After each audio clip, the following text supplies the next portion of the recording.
The sprawling land stretched as far as the eye could see, rolling hills covered in golden grass that bent with the wind, dotted with cattle grazing lazily under the late afternoon sun. From the outside, the Baron's ranch looked like the picture of prosperity, a place where power and order reigned, where fences stood tall, barns gleamed red, and the men working the fields moved with precision under their master's sharp command. Yet for all its wealth, for all its strength, the ranch was haunted by silence. Inside the grand house that overlooked the land, quietness pressed against the walls like an unwelcome guest, lingering in every room and shadow. That silence belonged to the Baron. He was a man of presence, tall and broad-shouldered, his face etched with years of hard work and harder sorrow. His dark hair was streaked with gray even though he was not yet old, and his eyes were sharp, always measuring, always calculating, but rarely softening. To his ranch hands, he was fair but distant, a man who spoke with authority and expected obedience. To the townsfolk, he was a figure of respect and intimidation, a man too proud to mingle, too private to trust. But to his daughter, he was both father and stranger, a man who loved her in the only way he knew, by keeping her fed, clothed, and safe, but never truly reaching into her heart. The Baron had not always been so cold. Years ago, before grief set its claws into him, he had known laughter. He had known warmth. He had loved a woman with all the strength of his soul, a woman who lit the house with her laughter and filled the ranch with gentleness. But death had come for her too soon, leaving him with nothing but bitterness and a daughter still in swaddling cloth. That day, he swore never again to risk such pain, never again to give his heart only to have it torn from him. And so he built walls, stone and steel, brick and iron around his spirit, convincing himself he needed no one. His daughter, Clara, had grown up in the shadow of those walls. She was a delicate little girl with her mother's soft hair and bright eyes, though those eyes were too often dulled by loneliness. She spent her days wandering the grand halls, her small footsteps echoing on the wooden floors. Meals were eaten in silence at the long dining table, her father at one end, she at the other, the clatter of utensils the only sound between them. She longed for conversation, for laughter, for someone to notice the way she braided her hair or the little song she hummed to herself.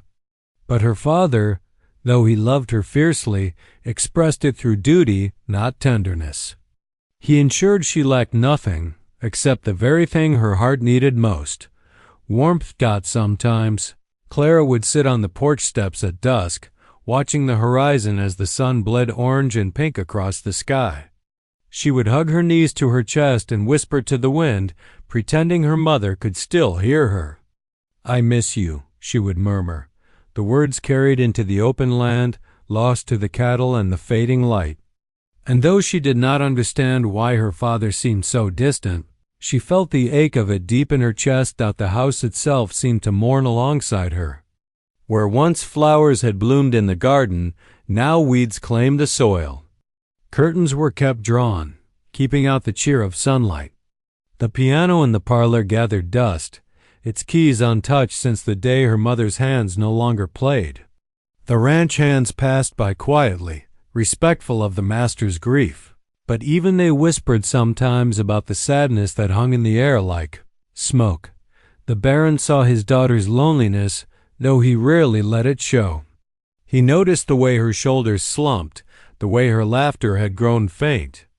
But he told himself she would grow strong this way, that life was no place for softness, that one day she would understand. Yet every time he caught a glimpse of her mother's face and Clara's smile, something in his chest tightened. He would retreat then, burying himself in ranch work, in ledgers, in anything that would keep him from facing the truth, that his little girl was slipping into the same silence that bound him. And so the ranch went on busy, profitable, admired from the outside, but hollow at its heart. The Baron was respected, even feared, but he was a man living behind a fortress of his own making. His daughter was cared for, yet starved of affection. Their meals were full, but their souls hungry. And though he would not admit it, though he swore he needed no one, deep inside a whisper he ignored stirred restlessly. A whisper that one day the silence would have to break. The winds of autumn carried change to the Baron's ranch, though he did not yet know it. One morning, when the leaves rustled like whispered secrets and the air smelled faintly of smoke from distant hearths, a woman came to his door. She was not the sort of woman one might expect to find seeking employment on a cattle baron's estate. She carried no fine dress, no polished shoes, no gleaming references from wealthy families. Instead, she arrived with a simple shawl wrapped tightly around her shoulders, a modest satchel in hand, and a quiet dignity in her eyes. Her name was Mary. She had been a wife once, but now she bore the name of widow, and with it came both hardship and resilience. The town knew her story in pieces, how her husband had fallen ill, how she had nursed him until his final breath, and how she had been left with nothing but debts and the strength of her faith. Yet despite her losses, she carried herself not as a broken woman but as one tempered by fire. Mary had heard, through the whispering chain of neighbors and church friends, that the Baron was in need of someone to tend to his daughter's meals. The girl had grown thin, they said, and the master too busy or too hardened to notice. It was not a glamorous position cooking in a cold house for a man who was rumored to keep his heart locked away, but Mary saw in it both a chance to earn her bread and a calling she could not ignore. When the Baron opened the door to her knock, he studied her with the same sharp eyes he turned on cattle buyers and ranch hands. He saw the plainness of her clothes, the firmness of her chin, and the lines on her face that spoke of sorrow. She did not flinch under his gaze, though. She met it calmly, hands folded before her. "I came about the position," she said simply, her voice carrying a steady strength. The Baron hesitated. He had told himself he needed only a cook, nothing more. A woman to prepare his daughter's meals so that the child would at least have something wholesome to eat. He did not want chatter, he did not want intrusion, and he most certainly did not want the stirrings of life in a home he had sealed against warmth. But something about the woman's presence unsettled him, not in a threatening way, but in the way a steady stream unsettles stone, wearing it down with patience. "You understand," he said gruffly. "This is a job. Nothing more. You cook. You keep to yourself. I pay you fair." "That's the extent of it," Mary inclined her head. "I understand." And so she was hired. The first day she stepped into the kitchen, the house seemed to breathe differently. She set about her work with quiet purpose, rolling up her sleeves and bringing out flour, butter, and spices as though they were treasures. The kitchen, once cold and utilitarian, filled with the rich scent of baking bread, with the warmth of simmering stew. Clara, drawn by the aromas, wandered in, her wide eyes fixed on the stranger who moved about the room with gentle hands. Mary smiled at her, a soft smile that reached her eyes. "You must be hungry," she said, and for the first time in weeks, Clara felt seen. The girl nodded shyly, and Mary ladled a small bowl for her, blowing gently across the surface before placing it in front of her. It was not just food she offered. It was care, the kind of care that wrapped itself around the heart like a blanket. From that moment, something began to shift. Mary did not stop at filling plates. She lingered to ask Clara about her day, to listen to her small stories, to braid her hair while the stew simmered. She spoke in gentle tones, offering encouragement, whispering prayers under her breath as she worked. When Clara sneezed one evening, Mary tucked a shawl around her shoulders and said quietly, "I'll pray for you like my own." The girl, startled by the words, felt warmth spread through her chest where loneliness had sat like a stone. Baron noticed these small things, though he pretended not to. He told himself she was overstepping, that he had hired her for meals, not companionship. Yet every time he passed the doorway and caught sight of his daughter's laughter light, bubbling, Alive, he found himself pausing. He had not heard such laughter in years, and it unsettled him more than silence ever had. Mary did not challenge him, did not pry into his affairs. She worked faithfully, quietly, but with a presence that filled the house in ways he had not expected. The dust on the piano remained, the curtains still drawn, yet somehow the air felt different. The house no longer mourned. It stirred, restless, as if waking from a long sleep. The Baron told himself this change was temporary, that the woman was only there to serve meals. But deep inside, the fortress he had built around himself shuddered, just slightly, at the sound of his daughter's happiness. And though he fought the thought, he could not help but wonder if perhaps, just perhaps, the widow he had hired had brought more than food into his house. The Baron had always prided himself on being a man of discipline, a man who held his life together with control as firm as the reins of a wild stallion. He had survived grief by burying himself in work, by clenching his heart so tightly that nothing could break through. But now, against his will, the fortress he had built around himself was beginning to crack. And it was not because of grand gestures or bold words.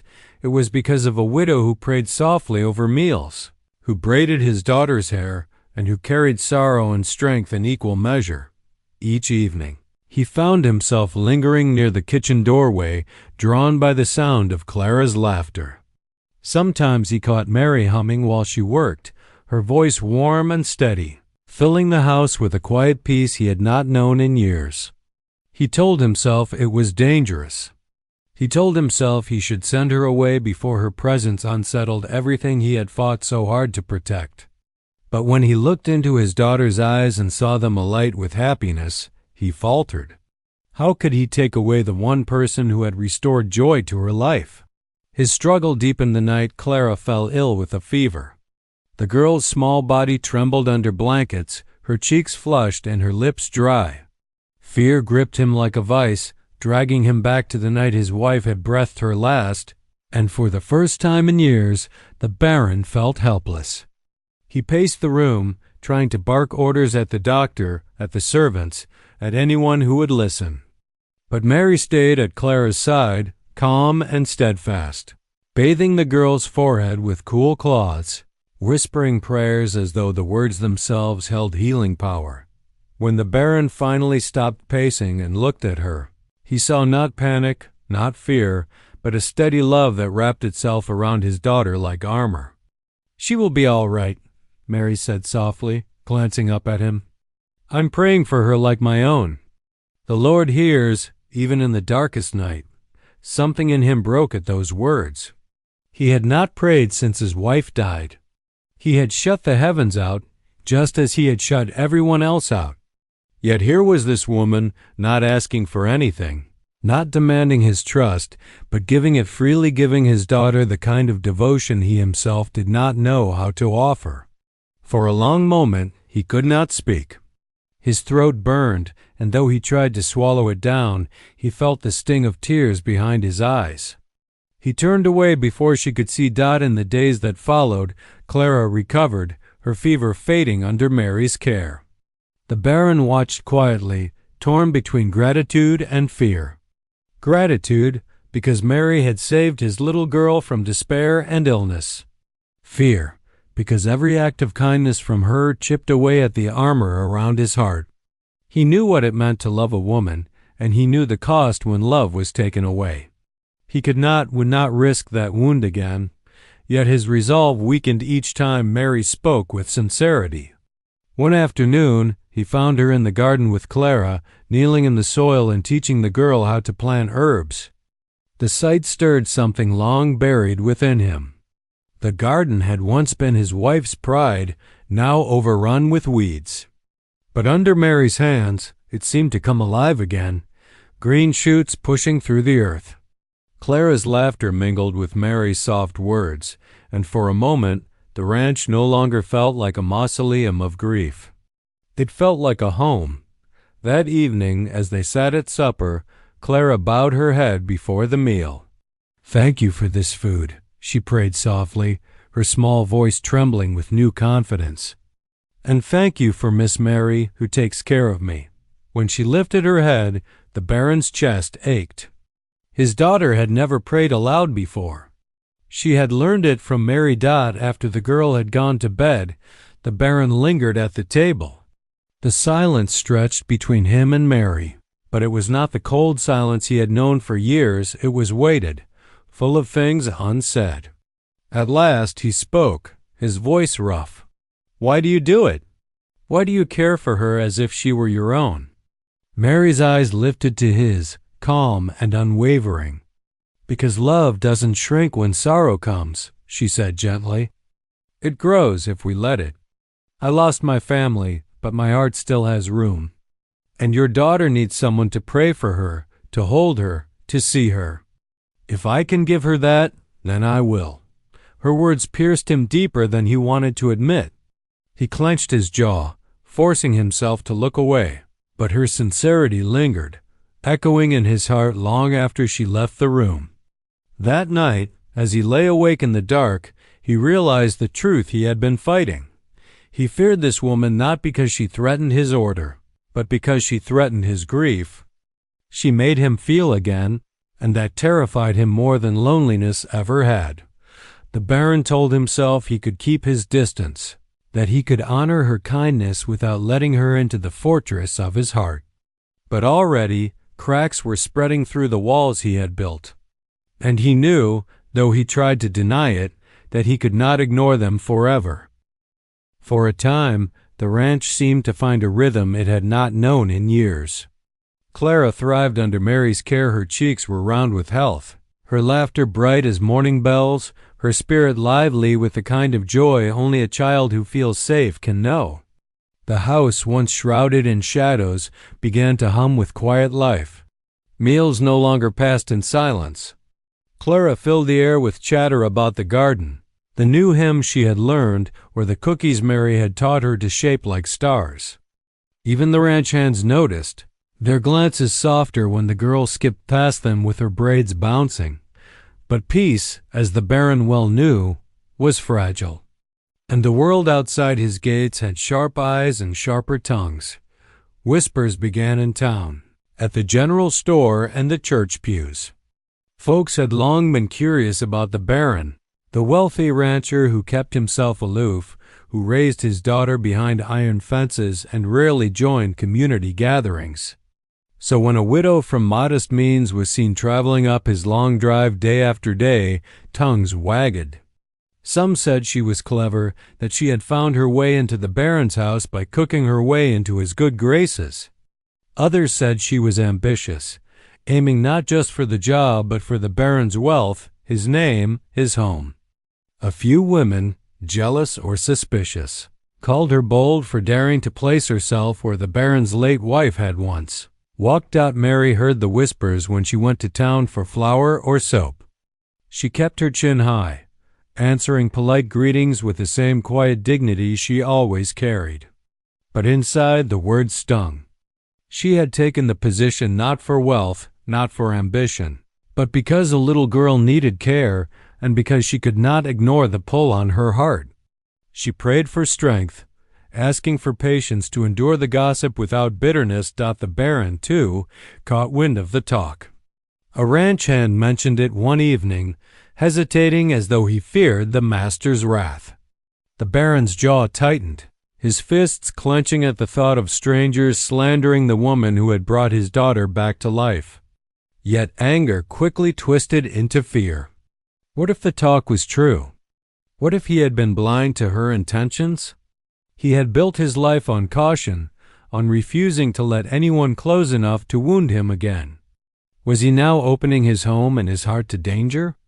That night, he watched Mary as she cleared the supper table, her movements steady, her voice gentle as she urged Clara to finish her milk. Nothing about her seemed false. Yet the whispers wormed their way into his mind, feeding his doubts. He withdrew into himself, speaking less, his tone sharper, his gaze colder. Clara noticed first, confusion clouding her eyes when her father snapped at her for spilling water. Mary noticed too, though she said nothing, Choosing instead to meet his distance with the same patience she always had Dot, it was Clara who finally broke the silence. One afternoon, she tugged at her father's sleeve, her small voice trembling. "Papa, don't send Mary away. Please, I don't want her to go." The Baron stiffened, startled by her plea. "Who said anything about sending her away?" Tears welled in Clara's eyes. "The boys in town said people are talking. They said she doesn't belong here." "But she does." "She's mine, Papa. She prays for me. She loves me." Her words cut him deeper than any rumor. For the first time, he realized that Clara was not only thriving, she was bonded to Mary in a way that went beyond meals or chores. The widow had become a mother to her, not in name but in spirit. And the thought of tearing that away filled the girl with fear. That evening, the Baron stood outside on the porch, staring at the fading horizon. He thought of his late wife, of the vows he had once spoken and the grief that had broken him. He thought of Mary's hands, steady and sure as she cared for Clara, of her quiet prayers whispered when no one else listened. The world might question her motives, but he knew his daughter's heart did not lie. Clara was no fool. Children sense love more sharply than grown men ever can. Inside, Mary folded laundry by the fire, her face lit by the glow of the flames. She did not see him watching, did not know the storm raging inside him. He wrestled with himself, his fear of loss, his mistrust of hope, his terror of letting love take root again. And yet, when he thought of Clara's tearful plea, one truth pressed against him with unyielding force. Without Mary, the house would return to silence, and his daughter's laughter would fade once more. The Baron clenched the porch rail until his knuckles whitened. He could not bear to lose again. But now, for the first time, he feared losing not just a wife, but the fragile happiness that had taken root in his child's heart. The whispers in town grew louder, but the real battle was within him. And as he wrestled with doubt and longing, the question loomed larger with each passing day. Would he cling to his walls of grief, or would he risk breaking them for the sake of his daughter and perhaps for himself? The weeks that followed Mary's arrival brought quiet changes to the ranch, changes so subtle at first that the Baron almost convinced himself they weren't there at all. But Clara felt them immediately. For the first time since she could remember, her days held a rhythm of comfort instead of loneliness.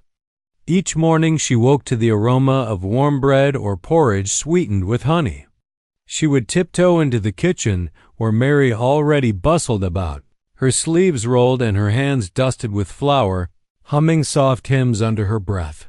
"Morning, little one," Mary would say, her smile gentle but steady. She never rushed the girl away, never told her to sit in silence. Instead, she drew her into the rhythm of the kitchen, handing her small tasks, stirring a pot, rolling a bit of dough, sprinkling salt. For Clara, it felt like stepping into a world of belonging, a world where her presence mattered.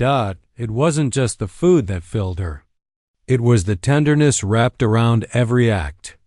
When Mary set a plate before her, she didn't simply place it down. She touched Clara's hair lightly, asked if she had slept well, and waited for her answer as though it were the most important thing in the world. No one had asked her such things in so long. The simple act of being seen made Clara's heart unfurl like a flower turning toward the sun. One evening, after a long day, Clara sat at the table with a weariness far too heavy for a child. She had tried to braid her hair the way her mother used to, but the strands had tangled, leaving her in frustrated tears. Mary noticed without a word. She set aside the ladle, moved behind the girl, and began to work the knots from her hair with patient fingers. Clara closed her eyes, leaning back slightly into the touch. "My mama used to do that," she whispered, her voice barely audible. Mary's hands did not falter. "And she did it with love," she replied softly. "I can't replace her, Clara, but I can love you too. And I pray for you every night, just as I prayed for my own." Those words sank into Clara like sunlight into cold earth. She didn't answer, but tears welled in her eyes, not from sadness, but from the relief of knowing someone cared enough to whisper prayers for her.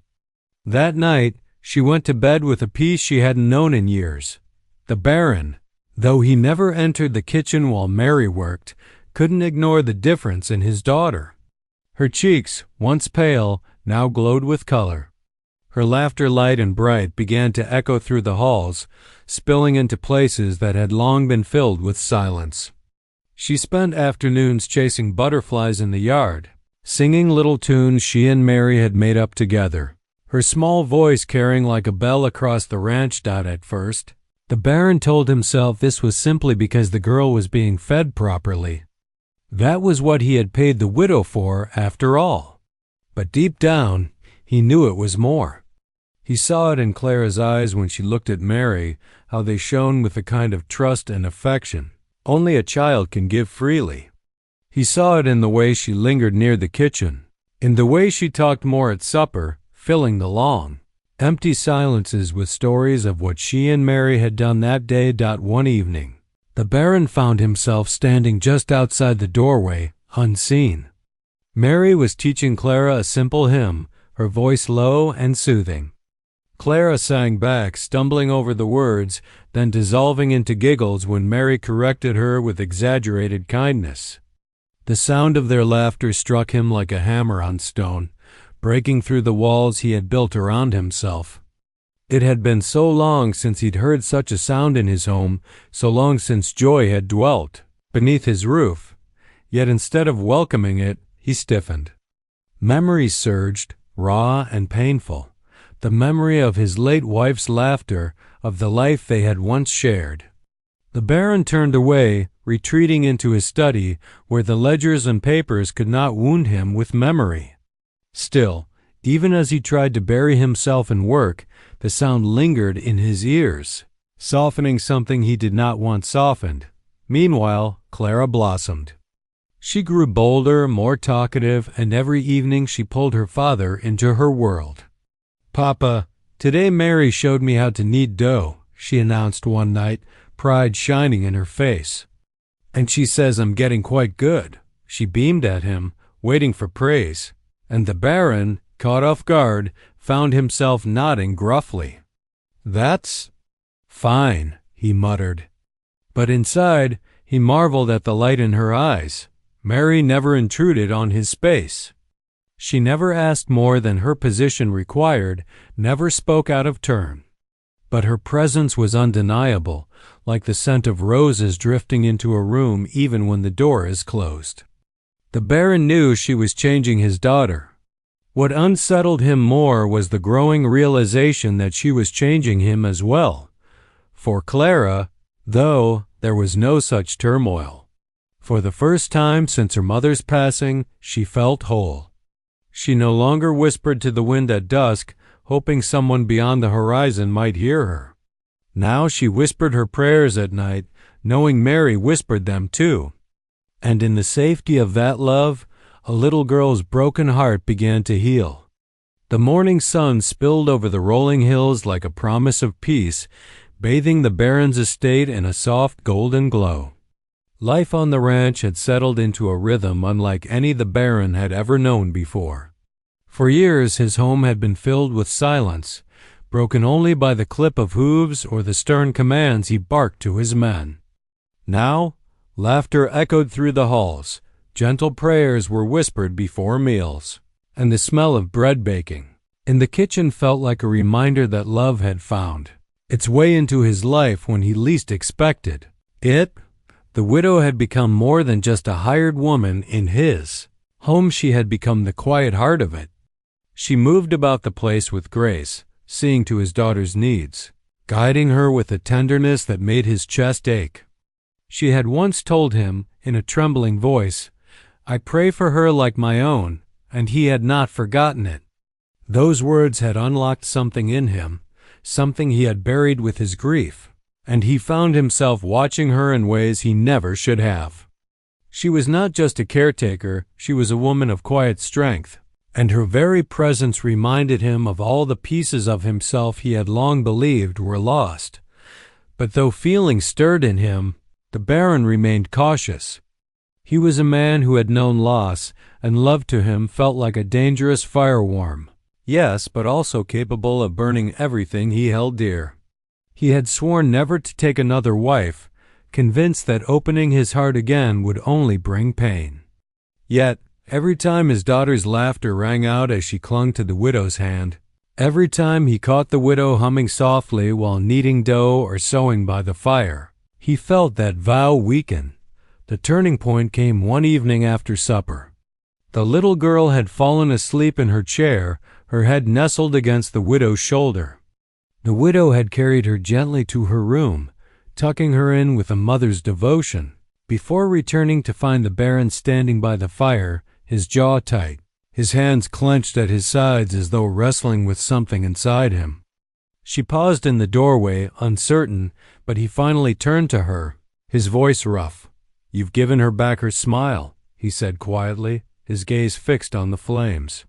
"For years I've tried, and I could not, yet you prayed for her like your own, and now she shines again. I don't know how to thank you." The widow's eyes softened, though her hands twisted nervously at her apron. "You owe me no thanks, sir. She is a child who needed love, and I had love left to give." Something in those words pierced him, broke through the walls he had built around his heart. He stepped closer, his voice dropping. "And what of you?